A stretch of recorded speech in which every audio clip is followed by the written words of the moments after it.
அனைவருக்கும் வணக்கம். திருக்குறள். நம்மில் யாருக்குத்தான் நீண்ட காலம் வாழ வேண்டும் என்ற ஆசை இருக்காது? ஆனால் உண்மையான நீண்ட வாழ்க்கை என்பது நாம் எத்தனை ஆண்டுகள் மூச்சு விடுகிறோம் என்பதில் இல்லை, நம் புகழ் எத்தனை காலம் நிலைக்கிறது என்பதில் தான் இருக்கிறது. இதைத்தான் திருவள்ளுவர் கடவுள் வாழ்த்து அதிகாரத்தில் அழகாக சொல்கிறார். இயற்றியவர் தெய்வப்புலவர் திருவள்ளுவர். பால் அறத்து பால். குறள் எண் 6.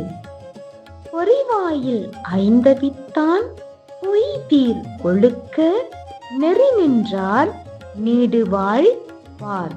இதன் பொருள் என்னவென்றால், மெய், வாய், கண், மூக்கு, செவி, இந்த 5ம் தான் நம் அறிவின் வாசல் கதவுகள். இந்த 5 கண்டபடி மெய்ய விடாமல் அவற்றை அடக்கி ஆளும் வல்லமை நமக்கு வேண்டும். அப்படி 5 அடக்கி பொய்யே இல்லாத உண்மையான ஒழுக்க நெறியில் யார் உறுதியாக நிற்கிறார்களோ அவர்களே இவ்வுலகில் நீடித்து வாழ்வார்கள்.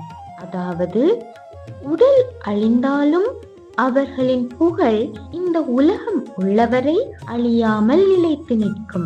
புலனடக்கம் தான் புகழுக்கு வழி. நன்றி.